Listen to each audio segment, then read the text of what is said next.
بسم اللہ الرحمن الرحیم الحمد للہ وحدہ والصلاة والسلام علی من لا نبی بعدہ وبعد اما بعد فاعوذ باللہ من الشیطان الرجیم بسم اللہ الرحمن الرحیم من عمل صالحا فلنفسه ومن اساء فعلیہا وما ربک بظلام للعبید وقال اللہ سبحانہ وتعالی والذین جاہدوا فینا لنہدینہم سبلنا وان اللہ لمع المحسنین صدق اللہ العظیم۔ میرے محترم بزرگوں، دوستوں اور بھائی اور عزیزوں، اللہ تعالیٰ نے اس دنیا کو دار العمل بنایا ہے۔ یہ دنیا عمل کرنے کی جگہ ہے اور آخرت دار الجزا ہے، وہاں بدلہ پانے کی جگہ ہے۔ جو آدمی جیسے اعمال لے کر اس دنیا سے جائے گا، کل قیامت کے دن اس کے حساب سے اس کو بدلہ دیا جائے گا۔ اور زندگی کے بننے بگڑنے کا تعلق دنیا کی کسی چیز سے نہیں ہے، بلکہ زندگی کے بننے بگڑنے کا تعلق انسان کے اعمال سے ہے کہ عمل سے زندگی بنتی ہے، جنت بھی جہنم بھی۔ یہ خاکی اپنی فطرت میں نہ نوری ہے نہ ناری ہے کہ انسان کے بننے بگڑنے کا تعلق دنیا کی کسی چیز سے نہیں ہے، بلکہ انسان کے بننے بگڑنے کا تعلق انسان کے اعمال سے ہے۔ اعمال کہلائے جاتے ہیں جو انسان 24 گھنٹے میں جو کام کرتا ہے، مثال کے اوپر دیکھنا ہے، سننا ہے، کھانا پینا ہے، شادی بیاہ ہے، کمانا ہے، خرچ کرنا ہے، سونا اٹھنا ہے، یہ انسان کے کام ہیں جو انسان کے بدن سے نکلتے ہیں، یہی اس کے اعمال کہلاتے ہیں۔ اس کے عمل ہیں بدن سے جو نکل رہے ہیں، اور یہی اعمال، یہی سارے کام غیر بھی کرتے ہیں، جو اللہ کو نہیں مانتے وہ بھی یہ سارے کام کرتے ہیں۔ فرق اتنا ہے ان میں اور ہم میں کہ ہمیں ان سارے کام کے کرنے کا طریقہ بتلایا گیا ہے۔ لقد کان لکم فی رسول اللہ اسوۃ حسنہ، کہ تمہارے لیے زندگی گزارنے کا بہترین نمونہ کہ وہ تمہارے نبی کی زندگی ہے، کہ کل قیامت کے دن اللہ تعالیٰ ہر ایک کو اس نمونے کے مطابق دیکھیں گے۔ جس کی جتنی زندگی نبی کے طریقے کے مطابق ہوگی، جس کے جتنے اعمال نبی کے طریقے کے اعمال کے مطابق ہوں گے، کہ اللہ کے ہاں اس کی قدر و قیمت ہوگی، اللہ کے ہاں اس کی حیثیت ہوگی۔ اور جس کی جتنی زندگی نبی کے طریقے سے ہٹی ہوئی ہوگی، اتنا ہی اللہ کے ہاں بے قیمت ہوگا، اتنا ہی اللہ کے ہاں بے حیثیت ہوگا۔ اس لیے ہمیں سب سے پہلے اپنے بدن سے نکلنے والے اعمال کی طرف سے فکر مند ہونا ہے کہ میرے بدن سے نکلنے والے اعمال کیسے ہیں، اس لیے کہ یہی اعمال انسان کے ساتھ آخر تک ساتھ جائیں گے۔ اسی لیے حضور اقدس صلی اللہ علیہ وسلم نے اپنے صحابہ کو مثالیں دے دے کر عملوں کی قیمت کا اور عملوں کی طرف رغبت دلائی ہے، تاکہ ہم جہاں ہوں، جس حالت میں ہوں، کہ اپنے عملوں کی طرف سے فکر مند ہوں۔ آپ نے ایک مرتبہ مثال دے کر پوچھا کہ جانتے ہو تمہارے مال کی، اہل و عیال کی اور تمہارے مال کی مثال کیا ہے؟ پھر آپ نے فرمایا کہ اس کی مثال ایسے سمجھو جیسے ایک آدمی کے 3 بھائی ہوں، اور اس آدمی کے اوپر موت کا وقت قریب آوے اور دنیا سے جانے لگے، تو اب تینوں بھائیوں میں سے ایک بھائی کو بلا کر یہ پوچھے کہ بھائی تم دیکھ رہے ہو میرے اوپر کیا مصیبت آ رہی ہے، دنیا سے میں جا رہا ہوں، آخرت کا سفر تیار ہے، اس مصیبت کی گھڑی میں تم میری کیا مدد کر سکتے ہو؟ وہ کہتا ہے کہ بھائی میں تو تیرے ساتھ ہوں، جب تک تو دنیا میں موجود ہے تیرے ساتھ رہوں گا، تیری تیمارداری کروں گا، تیری خدمت کروں گا، اور جب تیرا انتقال ہو جائے گا تو تجھے نہلاؤں گا، کفناؤں گا، دفناؤں گا، اور تیرے مرنے کے بعد لوگوں میں تیرا ذکر خیر کروں گا، تیری صفات بیان کروں گا کہ بھائی تو ایسے تھے ایسے تھے، تعریفیں کرتے ہیں لوگ مرنے کے بعد، اور کچھ دنوں کے بعد پھر میں تجھے بھول جاؤں گا۔ آپ نے فرمایا یہ اس کے اہل و عیال ہیں، اس کے گھر والے ہیں، یہ بھائی جو ہے جو یہاں ساتھ چھوڑ دے گا۔ پھر دوسرے بھائی کو بلا کر یہی پوچھتا ہے کہ بھائی اس مصیبت کی گھڑی میں تم میری کیا مدد کرو گے؟ وہ کہتا ہے کہ بھائی میرا تیرا واسطہ تو زندگی تک کا ہے، جب تک تیری سانس چل رہی ہے اس وقت تک تجھے مجھ سے جتنا نفع اٹھانا ہے، جتنا فائدہ اٹھانا ہے اٹھا لے، کہ جہاں تیرا انتقال ہوا اور تو دنیا سے رخصت ہوا کہ پھر تیرا راستہ الگ ہو جائے گا، میرا راستہ الگ ہو جائے گا، میں دوسری طرف جاؤں گا، تو دوسری طرف جائے گا۔ آپ نے فرمایا کہ یہ بھائی اس کا مال ہے جو یہاں ساتھ چھوڑ دے گا۔ آپ دیکھو کوئی چیز انسان کے ساتھ نہیں جاتی، انگوٹھی اگر پہنتی ہوئی ہوتی ہے نا، انگوٹھی بھی اگر نہیں نکلتی تو اس کو بھی کاٹ کے نکال لیتے ہیں۔ کفن بھی اس لیے پہنا دیا جاتا ہے کہ یہ انسان اشرف المخلوقات ہے، اس کی بے حرمتی نہ ہو جاوے، اس کی بے پردگی نہ ہو جاوے، اس لیے کفن پہنا دیا جاتا ہے، نہیں تو قبر میں جا کر وہ بھی سلگڑ کر ختم ہو جائے گا کہ کل قیامت کے دن ہر آدمی اپنی قبر سے ننگا اٹھے گا۔ جس طرح دنیا میں ننگا آیا ہے، ایسے ہی ہر آدمی اپنی اپنی قبر سے کل قیامت کے دن ننگا اٹھے گا۔ پھر ایسے تیسرے بھائی کو بلا کر پوچھتا ہے کہ بھائی اسی مصیبت کی گھڑی میں تم میری کیا مدد کرو گے؟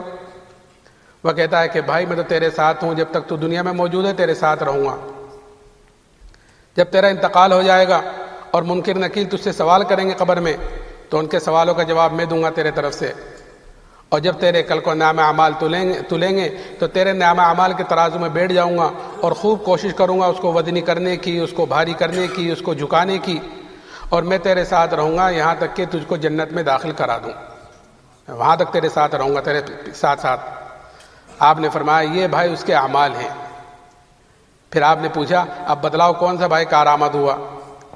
صحابہ نے عرض کیا یا رسول اللہ پہلے دو تو بیکاری ثابت ہوئے جو یہی ساتھ چھوڑ دیں گے، کام آنے والا تو یہی ہے جو آخر تک ساتھ نبھائے گا۔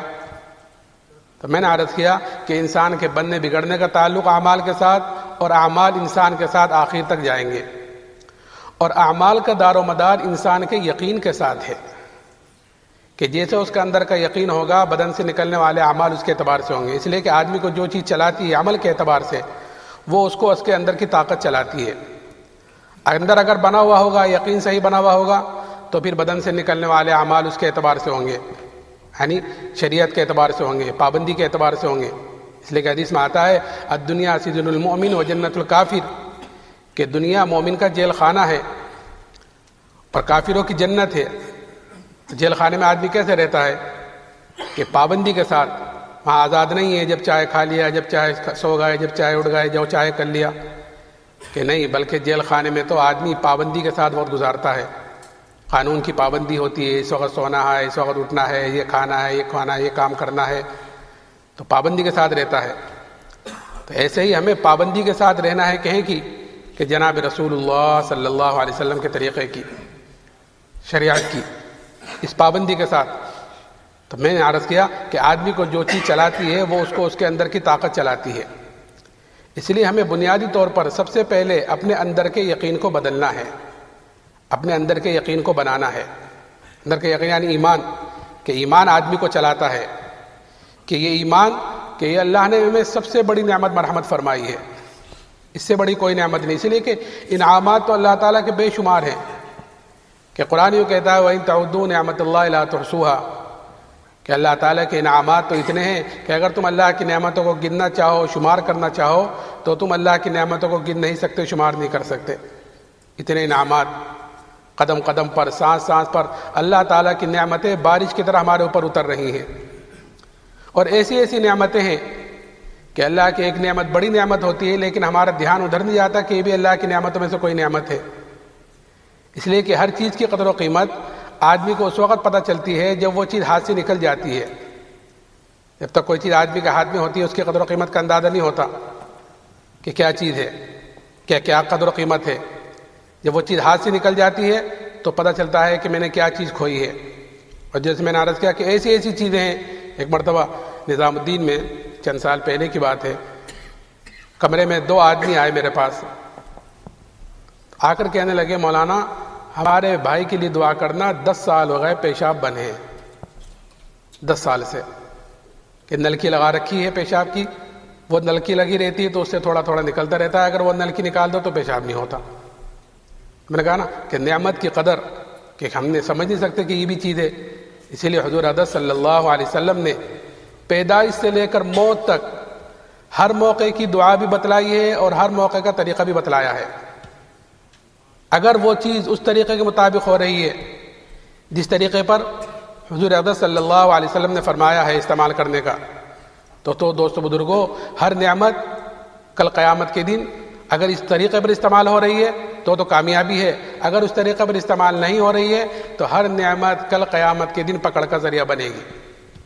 اس لیے کہ ہر نعمت کے بارے میں کل قیامت کے دن ہر آدمی سے سوال ہوگا، ثم لتسألن یومئذ عن النعیم، کہ کل قیامت کے دن تم سے ضرور بھی ضرور نعمتوں کے بارے میں پوچھا جائے گا. کہ کن چیزوں کے بارے میں پوچھا جائے گا؟ کہ کتابوں میں یہاں تک آیا ہے کہ ٹھنڈا پانی بھی اگر ملا ہے تو یہ ٹھنڈا پانی بھی نعمتوں میں سے ایک نعمت ہے کہ اس کے بارے میں پوچھا جائے گا. درخت سے سایہ حاصل کیا ہے گرمی سے، اب کہ تو سنا آپ کے یہاں بھی بہت گرمی پڑی ہے، درخت سے سایہ حاصل کیا ہے گرمی سے، دھوپ سے بچنے کے لیے، تو یہ بھی اللہ کی نعمتوں میں سے ایک نعمت ہے کہ اس کے بارے میں پوچھا جائے گا. اسی لیے حضور نے ہر موقع کی دعا اور طریقہ بتلایا ہے. ایک مرتبہ سخت گرمی دوپہر کا وقت حضرت ابو بکر صدیق رضی اللہ تعالیٰ عنہ مسجد میں تشریف لائے. تھوڑی دیر میں حضرت عمر رضی اللہ تعالیٰ عنہ بھی آئے. تو حضرت عمر نے حضرت ابو بکر سے پوچھا، ابو بکر گرمی ہے، دوپہر کا وقت ہے، تم یہاں پر؟ کہ عمر بھوک کی سختی بحال لے کر آئی ہے، بھوک کی شدت بحال لائی ہے. کہ عمر اچھا تم کس لیے آئے ہو؟ کہ ابو بکر میں بھی اسی لیے باہر آیا ہوں بھوک کی شدت کی وجہ سے. یہ دونوں حضرات ابھی باتیں کر رہے تھے کہ اتنے میں جناب رسول اللہ صلی اللہ علیہ وسلم نکلے. آپ نے ان دونوں کو دیکھا اور پوچھا کہ گرمی ہے، دوپہر کا وقت ہے، تم دونوں کیا رسول اللہ بھوک کی شدت بحال لے کر آئی ہے؟ آپ نے فرمایا قسم اس ذات عالی کی جسے قبضے میں میری جان ہے، میں بھی اسی لیے باہر آیا ہوں بھوک کی وجہ سے. یہ تینوں حضرات باتیں کرتے ہوئے ایک صحابی حضرت ابو ایوب انصاری رضی اللہ تعالیٰ عنہ ان کے مکان میں تشریف لے گئے. گھر والوں نے اہلاً و سہلاً کا بٹھایا، وہ خود تو نہیں تھے. تھوڑی دیر میں وہ صحابی آئے اور آتے ہوئے اپنے ساتھ کھجوروں کا بڑا سارا خوشہ توڑ کر لائے. اللہ کے حضرات کے سامنے پیش کیا. انہوں نے اتنے کھجوریں نوش فرمائی. ان صحابی نے اتنی دیر میں بکری کا بچہ ذبح کیا اور کچھ کو بھونا، کچھ کو پکایا اور اللہ کے حضرات کے سامنے پیش کیا. حضور اقدس صلی اللہ علیہ وسلم نے ایک روٹی کے ٹکڑے پر ایک گوشت کا ٹکڑا رکھ کر حضرت ابو ایوب انصاری کو دیا اور یہ فرمایا کہ یہ فاطمہ کو دے کر آ جاؤ، اس نے بھی کئی دنوں سے ایسی کوئی چیز نہیں کھائی. وہ صحابی تو لے کر چلے گئے. یہ تینوں حضرات یہ کھانا نوش فرما رہے تھے اور آپ کی آنکھوں سے آنسو بہہ رہے تھے، آپ رو رہے تھے. اور روتے ہوئے آپ نے فرمایا یہی وہ نعمتیں ہیں جن کے بارے میں ہم سے پوچھا جائے گا، سوال ہوگا. جب آپ نے فرمایا تو یہ چیز ان دونوں ساتھی پر بڑی شاق گزری. کیا رسول اللہ ایک چیز اتنی مشقت کے بعد، اتنی بھوک کے بعد حاصل ہوئی ہے، اس کے بارے میں بھی سوال ہوگا؟ آپ نے فرمایا کہ ہاں اس کے بارے میں پوچھا جائے گا. پھر آپ نے اس کے استعمال کا طریقہ بتلایا. جو میں کہہ رہا ہوں نا کہ حضور اقدس صلی اللہ علیہ وسلم نے پیدائش سے لے کر موت تک ہر موقع کی دعا بتلائی ہے. آپ نے فرمایا کہ اگر بسم اللہ پڑھ کر شروع کرو اور جب کھا چکو تو الحمدللہ الذی هو اشبعنا وانعم علینا وافضل پڑھ لو گے تو پھر اس نعمت کی پکڑ سے بچ جاؤ گے. تو میں عرض کر رہا تھا دوستو بزرگوں، انعامات اللہ تعالیٰ کے بے شمار ہیں، لیکن ان تمام نعمتوں میں جو سب سے بڑی نعمت اللہ نے مجھے اور آپ کو مرحمت فرمائی ہے وہ ایمان کی دولت ہے. اس لیے کہ ایمان کے بغیر کامیابی کا کوئی تصور ہی نہیں ہے. آدمی اگر ایمان کے بغیر اس دنیا سے گیا ہے اور کل قیامت کے دن اپنی جان کے فدیے میں دنیا کا سارا سونا چاندی بھی دے دے تو کل قیامت کے دن اللہ کے عذاب سے نہیں بچ سکتا. اللہ نے ہمیں ایمان کی دولت مرحمت فرمائی. اللہ تعالی ہمیں اس کی قدر کرنے کی توفیق عطا فرماوے. آج دوستو بزرگوں ہمارے اندر سے اس ایمان کی قدر و قیمت نکل گئی ہے. اور نکلی ہوئی کیوں ہے؟ کیونکہ جو چیز آدمی کو بغیر محنت کے، بغیر مجاہدے کے یا بغیر قربانی کے کوئی چیز آدمی کو حاصل ہو جاتی ہے، آدمی کے اندر اس کی قدر و قیمت کم ہوتی ہے بنسبت اس کے جو چیز آدمی محنت کر کر حاصل کرتا ہے. جس چیز پر آدمی کا جان مال وقت لگتا ہے، جس چیز کے لیے آدمی قربانی دیتا ہے، جس چیز کے لیے آدمی محنت کرتا ہے، کہ اس کی قدر و قیمت آدمی کے اندر زیادہ ہوتی ہے. کیونکہ ایمان ہمیں بغیر محنت کے، بغیر مجاہدے کے، جیسے وراثت میں کسی کو کوئی چیز مل جاوے، بیٹے کو وراثت میں کوئی بڑا مال مل جاوے، بڑی چیزیں مل جاویں، تو اس کے اندر اس کی قدر و قیمت کم ہوتی ہے کیونکہ وراثت میں مل گئی ہے بغیر محنت کے. اور محنت کر کر اگر حاصل کرے گا تو پھر 1 روپیہ 2 روپے 5 پاؤنڈ کہ اس کو بھی تھوک تھوک کر قدم اٹھائے گا اور سوچ سمجھ کر اس کو خرچ کرے گا. کیوں؟ کیونکہ اس کے اوپر اس کی محنت لگی ہے، محنت کر کے اس نے کمایا ہے اس کو. تو ایمان ہمیں وراثت میں مل گیا کہ خاندان مسلمان، دادا باپ مسلمان، ہم مسلمانوں کے گھر میں پیدا ہوئے، الحمدللہ ہم بھی مسلمان. اس لیے ہمارے اندر اس ایمان کی قدر و قیمت کم ہے. اس لیے حضور اقدس صلی اللہ علیہ وسلم نے ایمان کی اور ایمان والے کی اللہ کے ہاں کیا حیثیت ہے، کیا قدر و قیمت ہے، وہ بتلائی ہے. اور وہ صحابہ کے اندر وہ قدر و قیمت اتاری ہے کہ کیا قدر بتلائی ہے کہ یہ قدر بتلائی ہے کہ جب تک ایمان والا اس دنیا میں موجود رہے گا کہ اللہ تعالیٰ، تمہاری قدر اللہ کے ہاں یہ ہے کہ اللہ تعالیٰ اس سات و زمین آسمان کے نظام کو باقی رکھے گا ایک ایمان والے کی وجہ سے. کہ اس وقت کتنے مسلمان ہیں الحمدللہ پوری دنیا میں، کروڑوں اربوں کروڑوں تو مسلمان ہیں کہ سب دنیا سے چلے جاویں اور ہم میں سے ایک باقی رہ جاوے تو ایک کی وجہ سے اللہ تعالیٰ اس نظام کو باقی رکھے گا، اس کے ایمان کی وجہ سے، کہ یہ قدر ہے اللہ کے ہاں.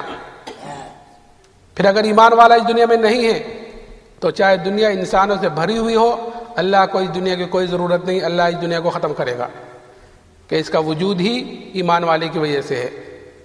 لیکن دوستو بزرگوں، آج انسانوں نے اور مسلمانوں نے ہر چیز کی قدر و قیمت کو جانا ہے، نہیں جانا ہے تو اپنی قدر و قیمت کو نہیں جانا. اس لیے آج انسانوں کا خون جتنا سستا ہو گیا ہے اس سے پہلے کبھی نہیں ہوا، اور کوئی چیز اتنی سستی نہیں ہے جتنا انسان کا خون سستا ہوا ہے. ہر جگہ کے حال احوال آپ کے سامنے ہیں، دنیا کے حال احوال اب تو ایک دم پتہ چل جاتے ہیں.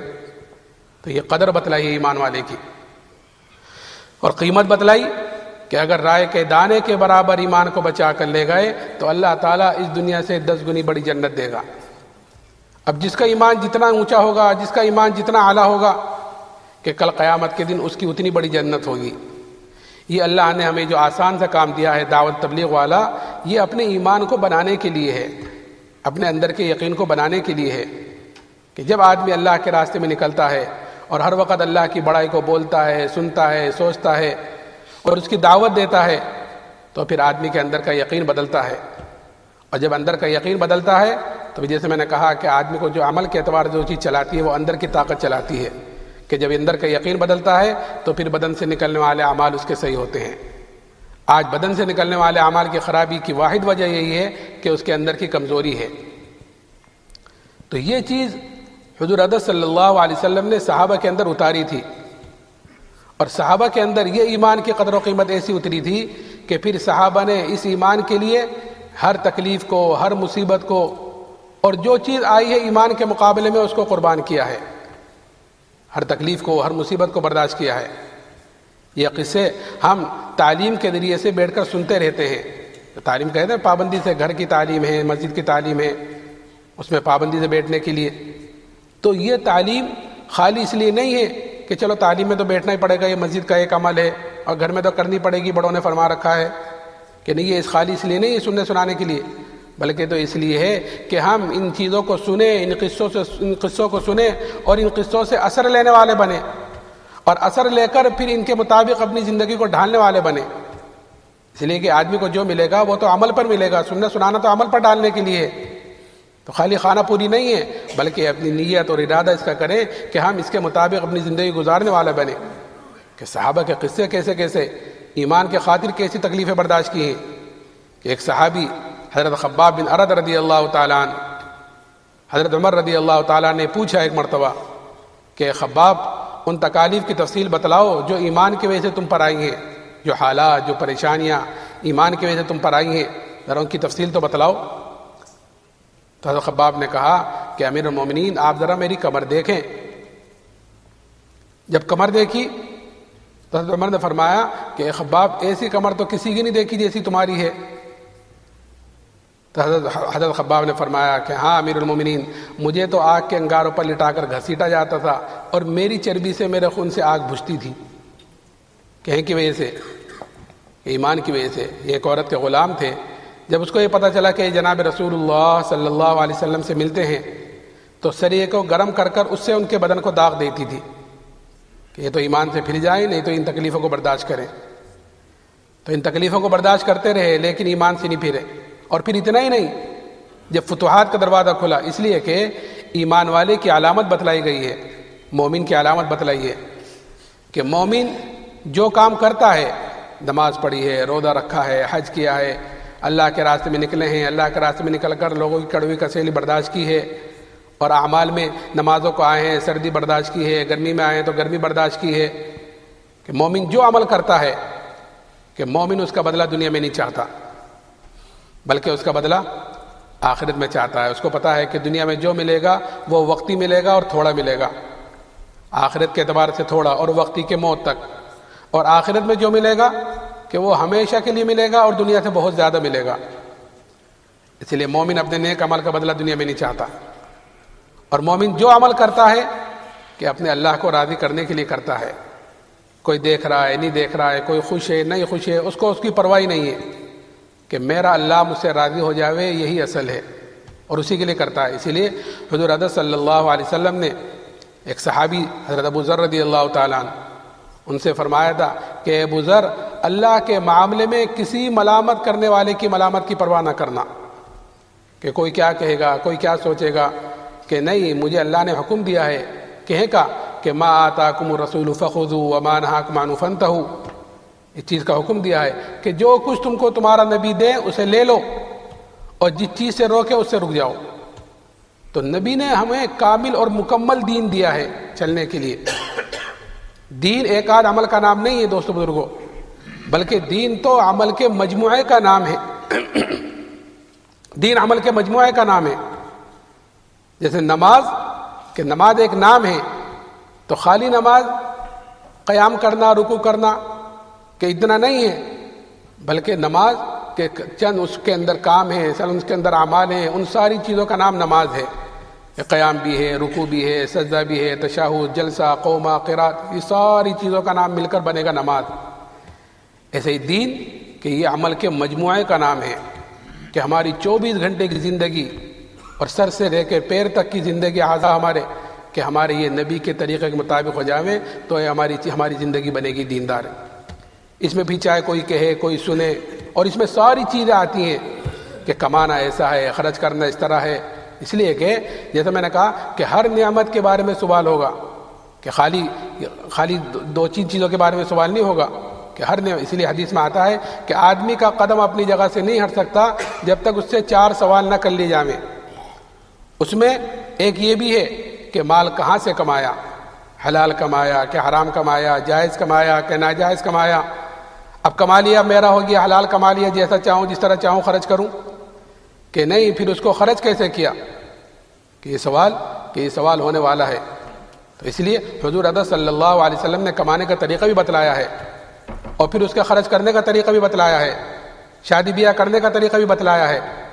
اس لیے ہر وہ چیز جو نبی کے طریقے کے مطابق ہوگی، چاہے کہ وہ کیسی چھوٹی سے چھوٹی چیز ہو، اگر وہ نبی کے طریقے کے مطابق ہوگی تو وہ چیز ہماری دین بنے گی. اس میں ہمیں دیکھنی ہے ہر چیز. آپ نے چھوٹی چھوٹی الیوم اکملت لکم دینکم، آپ کے اوپر تو کامل اور مکمل دین اترا ہے کہ زندگی کے کسی شعبے میں اور زندگی کے کسی قدم پر آدمی یہ نہیں کہہ سکتا کہ مجھے اس کا دین نہیں اترا ہوا ہے. طریقہ بتلایا ہے، یہاں تک کہ آدمی بیت الخلاء میں جائے اور نبی کے طریقے کے مطابق جائے اور نبی کے طریقے کے مطابق نکلے تو یہ بیت الخلاء میں آنا جانا بھی اس کا دین بنے گا. بلکہ یہاں تک آیا ایک آدمی اپنی بیوی کے پاس جائے تو بیوی کے پاس جانا بھی دین بنے گا، خواہش پوری کر رہا ہے. جب آپ نے بات فرمائی تو صحابہ کو تعجب ہوا کہ یا رسول اللہ، ایک آدمی اپنی خواہش پوری کرنے کے لیے اپنی بیوی کے پاس جا رہا ہے تو کیا اس پر بھی اجر و ثواب ہے؟ آپ نے فرمایا کہ اگر اپنی خواہش غلط طریقے پر پوری کرتا تو اس پر گناہ ہوتا ہی نہیں ہوتا، کہ جب غلط طریقے پر خواہش پوری کرنے پر گناہ ہو رہا ہے تو صحیح طریقے پر خواہش پوری کرنے پر کہ اجر و ثواب بھی ہے، کہ دین ہے، طریقہ بتلایا گیا ہے. اور اگر نبی کے طریقے سے ہٹ کر کوئی اونچے سے اونچا عمل کرے، بڑے سے بڑا عمل کرے، بڑے سے بڑا عمل کیا؟ ایمان کے بعد سب سے اونچی چیز نماز ہے. سارے احکامات اللہ نے دنیا میں اتارے ہیں، نماز کا ارادہ فرمایا تو اپنے پاس بلایا نبی کو. اور آدمی سب سے زیادہ قریب ہوتا ہے نماز میں سجدے کی حالت میں اللہ سے. تو وہ نماز کہ اگر وہ بھی نبی کے طریقے کے مطابق نہیں ہوئی تو وہ نماز بھی نماز نہیں رہتی. حدیث پاک کا مفہوم ہے کہ وہ نماز جس کا وضو، رکوع، سجدہ اچھی طرح نہ کیا گیا ہو. اچھی طرح نہ کیا ہو کیا مطلب؟ کہ نبی کے طریقے کے مطابق نہ ہو. نبی نے فرمایا کہ صلو کما رأیتمونی اصلی، نماز ایسے پڑھو جیسے نماز مجھے پڑھتا دیکھ رہے ہو. آپ نے ایک صحابی کو 3 مرتبہ واپس کیا کہ جاؤ نماز پڑھو، تم نے نماز نہیں پڑھی، جاؤ نماز پڑھو، تم نے نماز نہیں پڑھی. کہ وہ نماز جس کا وضو، رکوع، سجدہ اچھی طرح نہ کیا گیا ہو، کہ وہ نماز پرانے کپڑے کی طرح لپیٹ کر نمازی کے منہ پر واپس مار دی جاتی ہے، یعنی طریقے سے ہٹی ہوئی ہے. اور طریقے کے مطابق کہ بیت الخلاء میں جا رہا ہے تو وہ بھی دین ہے، اور طریقے سے ہٹ کر کہ نماز بھی پڑھ رہا ہے تو وہ بھی کہ منہ پر مار دی جاتی واپس. اور اتنا ہی نہیں، پھر وہ نماز بد دعا دیتی ہے کہ جیسا تو نے مجھے ضائع اور برباد کیا، اللہ تجھے بھی ایسا ضائع اور برباد کرے. تو نماز کو خراب وہ کرے گا جس کے اندر کا یقین بگڑا ہوا ہوگا کہ جلدی جلدی پڑھ لی، جلدی جلدی ہو گئی، ختم ہو گئی.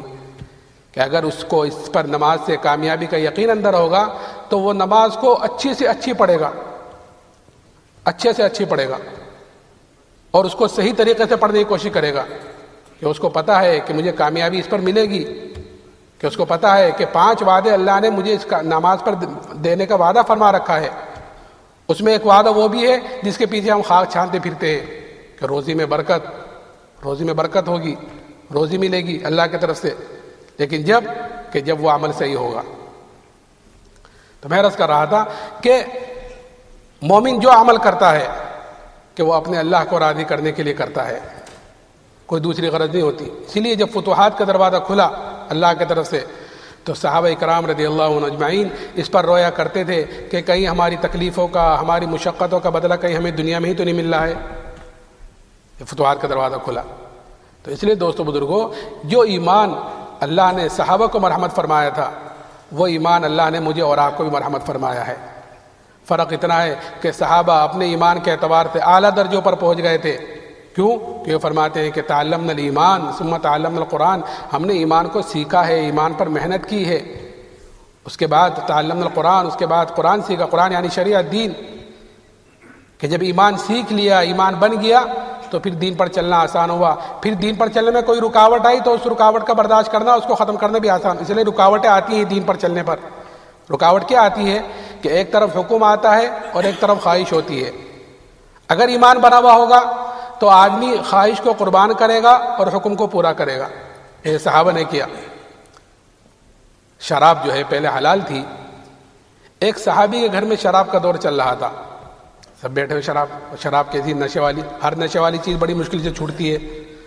جو نشے کے عادی ہیں ان کو پتہ ہے کہ بڑی مشکل سے نشے والی چیز چھوٹتی ہے. ہمارے ایک جماعت میں گیا، 15-16 سال ہو گئے، زیادہ ہو گئے. تو نظام الدین میں ہمارا ایک ساتھی تھے، ہمارے استاد کے بیٹے ہی تھے. تو وہ ہر وقت شراب اور دوسری غلط کاموں میں لگے ہوئے تھے. ان کی تشکیل ہو، ان کو ساتھ لے کر چلے گئے. تو چلے بیچارے، تو چلہ پورا ہو گیا الحمدللہ خیریت سے، اور بلکہ اعمال میں بھی بڑھے، توبہ تلہ بھی کی، استغفار بھی کیا، اور ماشاءاللہ تہجد میں بھی پابندی سے اٹھے. سارے کاموں میں یعنی بڑھ چڑھ کر حصہ لیا، آگے بڑھتے رہے.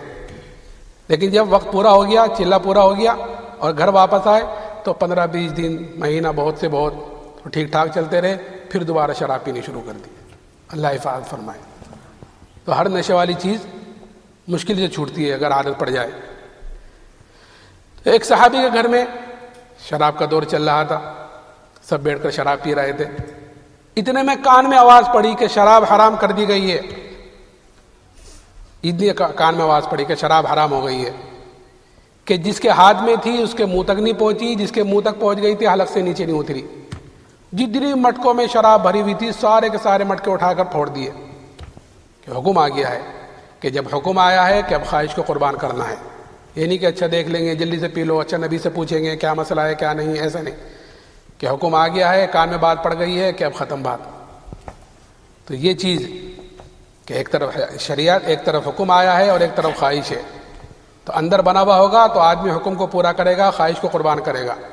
اور اگر اندر بگڑا ہوا ہوگا، کمزور ہوگا، تو آدمی خواہش کو پورا کرے گا اور حکم کو قربان کرے گا. تو میں نے عرض کیا کہ جو ایمان اللہ نے صحابہ کو مرحمت فرمایا تھا وہ ایمان اللہ نے مجھے اور آپ کو بھی مرحمت فرمایا ہے. اللہ تعالی ہمیں اس ایمان کی قدر کرنے کی توفیق نصیب فرماوے. تو اس لیے ہم ہر وقت اللہ کی بڑائی کو بولیں، سنیں.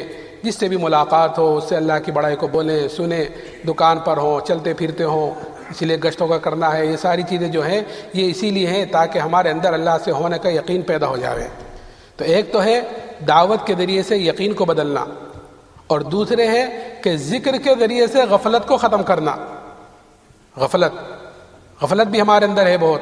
کیسی غفلت ہے کہ ایک آدمی اللہ کے گھر میں اللہ کے سامنے کھڑا ہوا ہے، یعنی نماز پڑھ رہا ہے، اور وہ غافل ہے، دل غافل ہے. کوئی دکان میں، کوئی کاروبار میں، کوئی کدھر، کوئی کسی کو گھر والوں نے کوئی کام بتلایا تھا، کسی کے اندر کوئی چیزیں ہیں. تو یہ چیز ہے غفلت کہ آدمی نماز میں کھڑا ہوا ہے، اللہ کے سامنے کھڑا ہوا ہے لیکن غافل ہے. اور ہماری نمازوں کا کیا حال ہے؟ ہمارے مولانا سلیمان جہانگیر رحمۃ اللہ علیہ، اللہ تعالیٰ ان کی مغفرت فرمائے ہوئے، ایک قصہ سناتے تھے، اس وقت سنا تھا بچپن میں. کہنے لگے نمازوں کا ہمارا یہ حال ہے کہ ایک مرتبہ ایک مسجد میں نماز ہو رہی تھی، مسجد بھری ہوئی تھی. امام نے 3 رکعت پر سلام پھیر دیا، تو سب نے سلام پھیر دیا، امام نے سلام پھیرا اور کسی نے کچھ بھی نہیں کہا. ایک صاحب کھڑے ہوئے کہ امام صاحب 1 رکعت رہ گئی ہے، 3 ہی ہوئی ہیں، 1 رکعت رہ گئی ہے.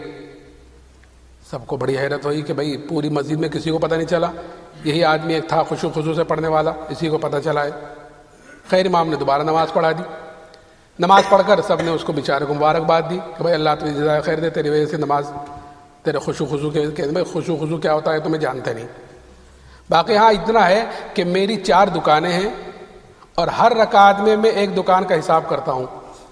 اب کہ میری 3 ہی دکان کا حساب ہوا تھا کہ امام نے سلام پھیر دیا، اس سے مجھے پتہ چلا کہ رکعت 3 ہی ہوئی ہیں. سمجھ رہے ہیں؟ تو یہ تو دیکھو تو ہنسنے کی بات ہے، لیکن غور کرو تو یہ کہ رونے کی چیز ہے کہ ہم کس کے سامنے کھڑے ہیں، کہاں پر کھڑے ہیں اور کیسی غفلت میں ہیں. تو یہ غفلت کیوں ہے؟ کیونکہ غیر اللہ کو بولا جا رہا ہے، غیر اللہ کو سنا جا رہا ہے، غیر اللہ کو دیکھا جا رہا ہے. اس لیے اللہ کے سامنے کھڑے ہو کر بھی غیر اللہ کا دھیان ہے. اس لیے ہمارے بڑے کہ اذکار کی کثرت بتلاتے ہیں.